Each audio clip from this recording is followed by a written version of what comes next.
de la Universidad de Ciencias Empresariales y Sociales y trabajo con la edición de publicaciones electrónicas. Gracias por la información y más que una pregunta es simplemente hacer una invitación como parte de la propuesta planteada esta mañana para la creación de la red de revistas jurídicas universitarias. Es un apoyo y cooperación entre las mismas entidades que formen parte de esa red para intentar cumplir parte de los criterios que son complejos, sobre todo los del Latindex, y hago referencia especial al cumplimiento de los revisores externos, totalmente a la entidad que hace edición, y para eso es fundamental la cooperación con las demás entidades, porque queda uno muchas veces en dificultades para conseguir un revisor, y si le sumamos 2 revisores, pues es más difícil. Simplemente era eso, para hacer una anotación como una actividad que se pueda incluir dentro de esa actividad de la red. Te digo, hay un curso ahora, no sé si lo habrás visto en línea, tiene un escaso lugar de 15, 20 personas en CAICIT, y es justamente formar a los gestores editoriales en los nuevos criterios de calidad de Latindex. Y ese fue un punto súper importante y que lo hablé en ese momento, porque bueno, externos a la institución. A ver, nosotros somos una disciplina justamente, ¿no? Historiadores del derecho. Justamente nuestra institución lo que hace es poder incluir a nuestra institución a aquellos especialistas. ¿Cómo hacemos para que sean ajenos a la institución? Si la temática nuestra es tan específica que no puedo conseguir a alguien ajeno a la institución. Dice, bueno, imagínate los que son ajenos a una facultad, porque tienen que ser externos a la principal, digamos, entonces, externos, por ejemplo, de la Universidad Nacional de Buenos Aires, la Facultad de Filosofía y Letras, bueno, tienen que ser externos a la Universidad de Buenos Aires, digo, pero es que uno lo escucha y no tendría sentido, ¿no? Pero bueno, es parte de a lo que tenemos que avanzar, y como bien te decía hace un rato, cumplir con esos criterios editoriales no implica que estemos haciendo criterios de calidad científica, ¿me comprendés? Entonces digo, y es importante que lo nombremos, porque cuando las cosas se hablan y todas las conocemos, podemos como cambiar también un poco estos criterios. Muchas gracias. Y ese es uno de los 38 criterios. Porque Sí, están los por otros eso, 37 en lista, y muchas gracias. Y por eso no quiero extenderme, si querés después lo hablamos personalmente, pero bueno. Y el curso ya lo hicimos, entonces por eso también formamos parte de los revisores, es uno de los más difíciles. Muchas gracias. Bueno. Sí. Hay 2.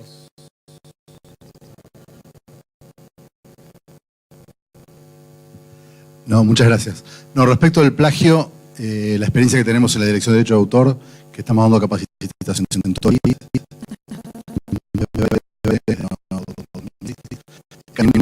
un reglamento, tienen algunos reglamentos de propiedad intelectual, hay poca referencia al derecho de autor, pero hay muy pocas buenas prácticas aprobadas por el Consejo Superior de cada universidad respecto del fraude académico y de cómo tratarlo y cuál es la metodología y eventualmente el sumario. Antes que las buenas prácticas editoriales, me parece que están las buenas prácticas de la institución, donde se forma el investigador que luego va a publicar en las revistas. Creo que ahí tenemos un área de un vacío importante. Y el software que mencionaste de plagio, hay varios, no son baratos. Tal vez una buena iniciativa, así como el MinCit ha universalizado las suscripciones de revistas científicas, es que haya una suscripción nacional a ese software y que sea compartido por todas las universidades al menos del CINE y del CRUP, y luego tal vez las instituciones científicas también, porque se puede bajar mucho los costos si tenemos una licencia nacional que la podemos usar en todas las instituciones. Yo lo que puedo hacer, me gustaría hablar con vos después por eso al respecto, porque en realidad cuando uno adhiere a esas guías de buenas prácticas que te comentaba, uno tiene que informar qué haría en caso de una mala práctica, ¿no? El plagio, etcétera, etcétera. Cielo ahora justamente está tomando medidas para que aquellos artículos que hayan sido luego de publicados, porque ese es el punto del plagio, todas las variedades que tiene, ¿no? Hasta que el artículo no se publica, uno no se llega a enterar de todas las, de si fue tergiversado, las parafraseado del autor, si fue autoplagio, etcétera, etcétera, ¿no? Entonces hay que esperar a publicarse. Entonces, por ejemplo, Cielo ya está tomando medidas para aquellos artículos que tienen estas dificultades para que puedan ser, que se pueda exponer el artículo, o sea, o que se ponga un nombre al artículo publicado, pero que se haga algo. Pero como bien decís vos, hay que implementarlo antes.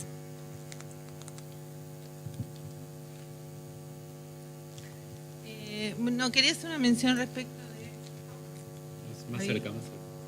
Ahí. Una mención respecto del tema de los representantes de las instituciones y su vinculación con la calidad en la investigación. Yo creo que es hiper relevante que sean externos, y cuando hablo de externos hablo de construir redes internacionales. Digo, hay áreas de investigación pequeñas. Nosotros formamos parte de una concepción de la salud que, digamos, en Argentina es reducida, sin embargo que tiene vínculos latinoamericanos muy fuertes. Entonces la construcción de redes no son al interior de la institución, son al exterior de la institución, con otros países, con otras instituciones, con diversas instituciones de otros países. ¿Y por qué digo que eso tiene mucha vinculación con la calidad de la investigación? Porque el aporte que los revisores de los artículos es altísima. Entonces, cuanto más vasta, más amplia es la red, más se va de la institución, más se corre de la endogamia que se genera dentro de una concepción de la ciencia, dentro de una institución, más crecen los artículos cuando se hacen procesos de evaluación bien hechos, crecen enormemente los trabajos. Entonces, me parece muy relevante el empezar a pensar en términos de redes más grandes, de redes más... no tener miedo de consultar a investigadores de otros países, decirle, che, mira, estamos armando, necesitamos revisores. Eso es una práctica común que hacen las revistas cuando salen de sus países y empiezan a capturar revisores por todos lados.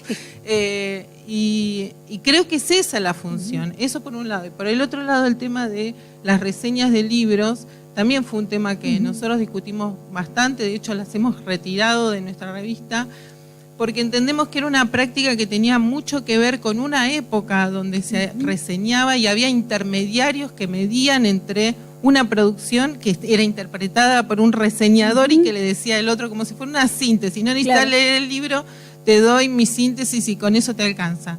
Yo creo que esa práctica de reseñar es una práctica que quizás ya no tiene mucho sentido, por eso las revistas también han sacado y se exige un porcentaje mayor de investigación. Creo que Argentina tiene excelentes investigaciones, tiene caudal de artículos para ser publicados. El tema es que hay que impulsar la dinámica, hay que mejorar las revistas.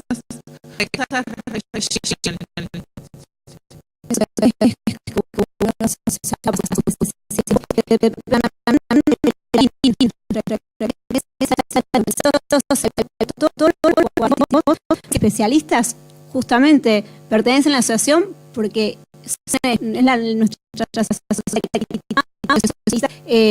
han ingresado a nuestra institución hace muchos años, eso me refiero. Ampliar el campo de referentes, más artículos de distintos alcances geográficos, que ese es otro de los criterios que también hay que cumplir, ¿no? Ampliar el alcance geográfico y la variedad de instituciones, porque hay muchas instituciones que pueden publicar en una revista. También se empiezan a replicar los revisores, pero eso es un proceso que comienza a hacerse lentamente. A eso me refería cuando hablábamos esto de los evaluadores externos, que hay procesos que no se hacen de un día para otro, porque la tarea de revisión recién ahora se está como reconociendo dentro de la producción, digamos, que hace un investigador, porque es una tarea muy específica, pero no se reconoce, por ejemplo, en un informe cuando hay que presentarse. Nosotros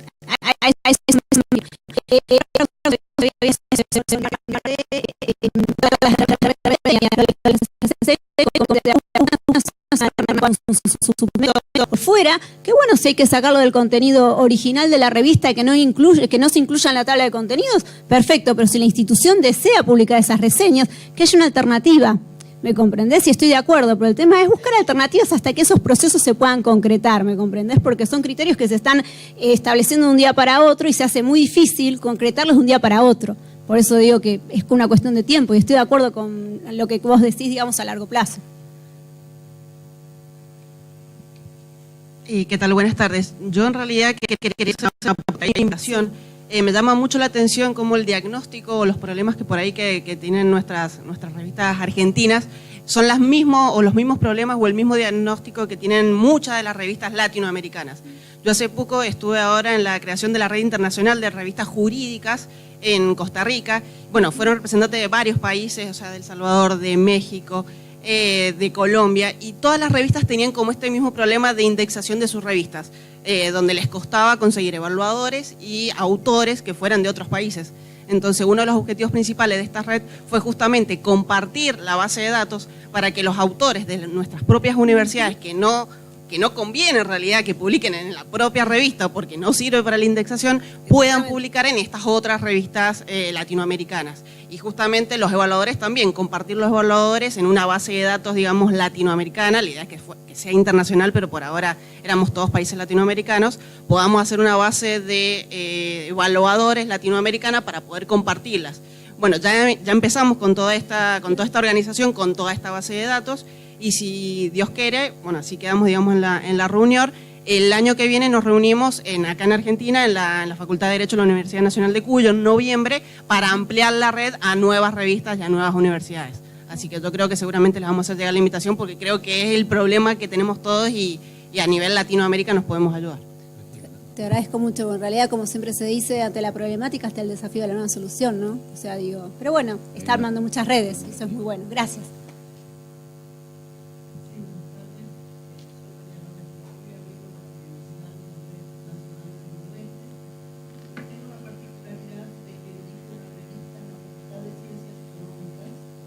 Pero tiene carácter interdisciplinario y tenemos mucha profesión de derecho en la facultad de Santiago.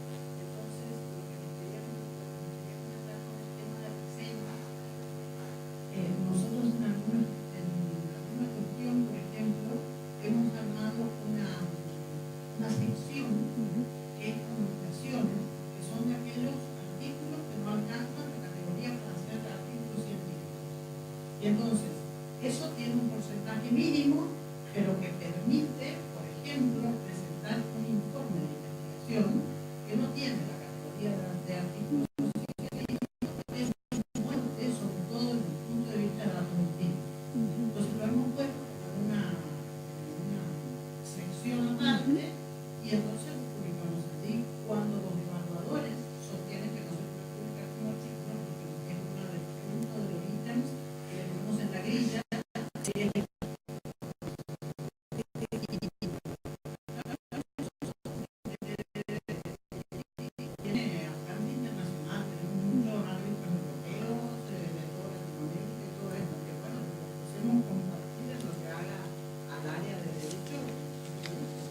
Sí, sí. Te agradezco muchísimo. Cabe aclarar que nuestra institución tiene miembros titulares que pertenecen, digamos, a la Argentina, y miembros correspondientes que pertenecen a muchas áreas de Europa, Latinoamérica, etcétera, etcétera, y por eso es que tienen que ser externos a la institución. Digo, aclaro, porque si no, y que también tienen que ser externos a los comités, que tenés comité nacional e internacional y tienen que ser externos. Entonces, tus especialistas se comienzan a limitar. Pero bueno, coincido con lo que decía ella de la base de datos y lo que decís vos. Muchas gracias. Bueno, muchísimas gracias. Una cuestión más respecto de la ética, que es que dada la falta de investigadores profesionales de derecho, lo poco de eso, y que muchos de los que escriben, investigan y publican son a la vez abogados o abogadas, hay un peligro más de ética profesional, que es el lobby académico, digamos. La publicación de doctrina presentada como científica, cuando en realidad es una forma de defender un determinado interés en un caso o frente a una legislación, y lo que debería haber en general en esos casos es que el autor o la autora haga público que es abogada o abogado de una de las partes, o a una asociación o un grupo de asociaciones. Hemos tenido casos de publicaciones que básicamente eran un intento de persuasión al Poder Judicial o a algún árbitro o a quien sea de una parte en un caso, que a veces es un conflicto de interés en el caso, a veces es un conflicto de interés posicional, pero en ningún caso aparece, y lo que aparece es simplemente fulano, fulana de tal, profesora de derecho de tal lugar, en vez de decir abogada de tal cosa.